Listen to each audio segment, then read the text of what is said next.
Assalamualaikum warahmatullahi wabarakatuh. Selamat pagi anak soleh-soleha. Bagaimana kabar kalian hari ini? Alhamdulillah, luar biasa, tetap semangat. Allahu Akbar. Alhamdulillah, pagi ini kita dipertemukan kembali pada pembelajaran kita. Semoga anak soleh-soleha di rumah tetap semangat dalam mengikuti pembelajaran kita pagi hari ini. Nah, anak soleh-soleha, pagi ini kita akan belajar tema 4 dengan judul berbagai pekerjaan. Subtema 3 dengan judul pekerjaan orang tuaku.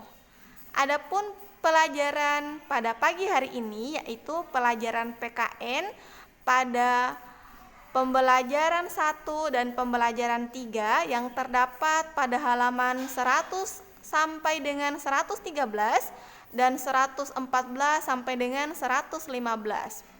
Nah, anak soleh-soleha sudah siapkan untuk memulai pelajaran kita pagi hari ini? Anak soleh-soleha, pagi ini kita akan belajar IPA dengan judul pentingnya upaya keseimbangan dan pelestarian sumber daya alam di lingkungan.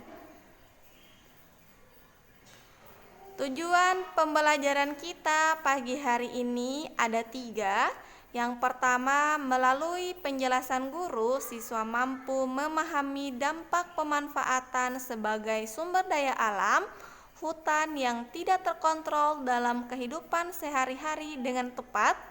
Yang kedua, melalui penjelasan guru, siswa mampu memahami pentingnya pemanfaatan sampah sebagai upaya pelestarian sumber daya alam dalam kehidupan sehari-hari dengan detail.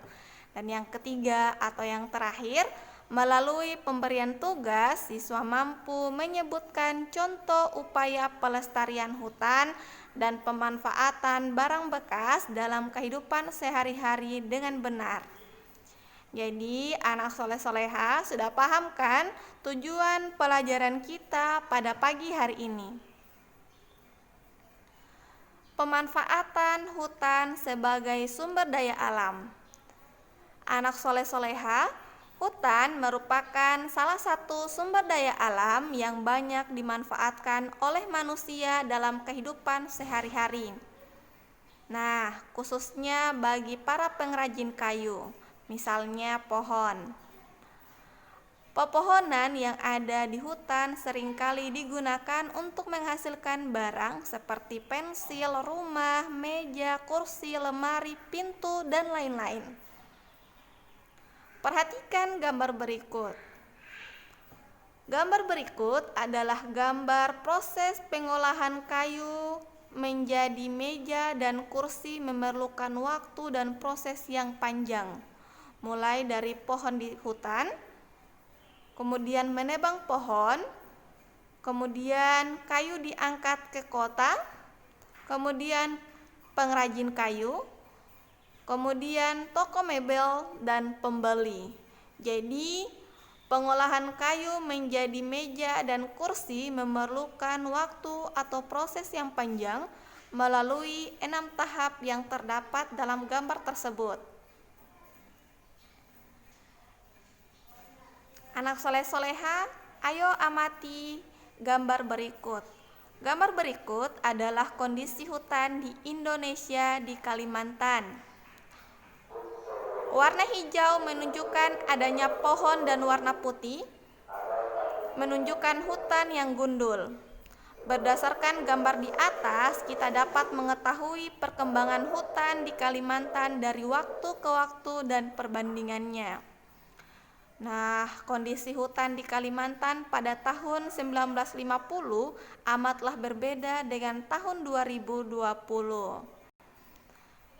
Tahun 1950 gambar hutannya masih sangat hijau, akan tetapi pada tahun 2020 sudah banyak yang tidak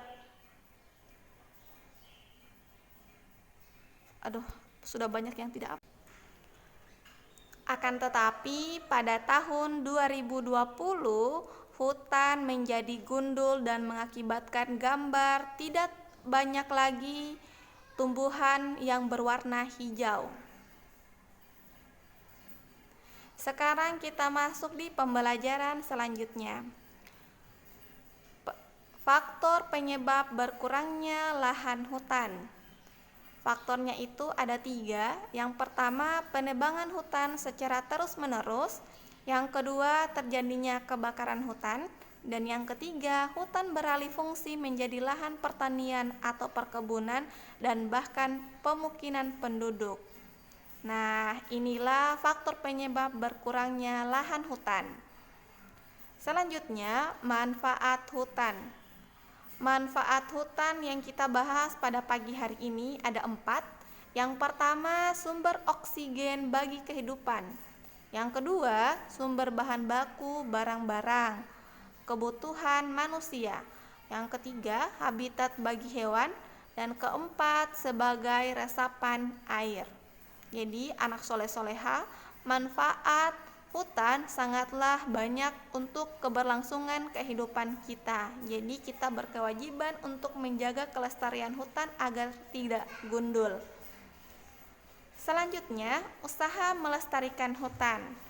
Usaha melestarikan hutan yang kita bahas pagi ini juga ada 4. Yang pertama, melakukan reboisasi atau penghijauan kembali hutan yang gundul. Yang kedua, tidak menebang hutan secara sembarangan. Yang ketiga, tidak membakar hutan secara sembarangan. Dan yang terakhir, tidak mengambil alih fungsi hutan sebagai lahan pertanian, perkebunan, atau pemukiman. Gambar berikut adalah gambar pemanfaatan barang bekas. Nah, anak soleh-soleha, barang bekas dapat kita manfaatkan dengan baik agar bisa menjadi bermanfaat untuk kita dalam kehidupan sehari-hari. Anak soleh-soleha bisa lihat kan manfaat dari bahan bekas?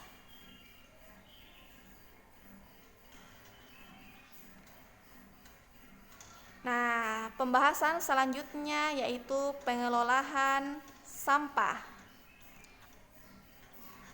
Pengelolaan sampah ada 4 yang disebut 4R.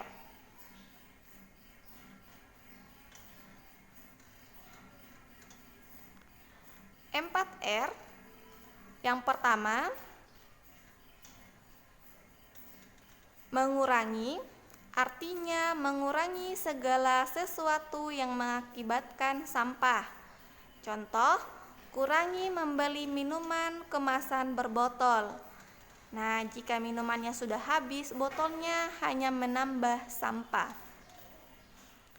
4R yang kedua, memakai kembali.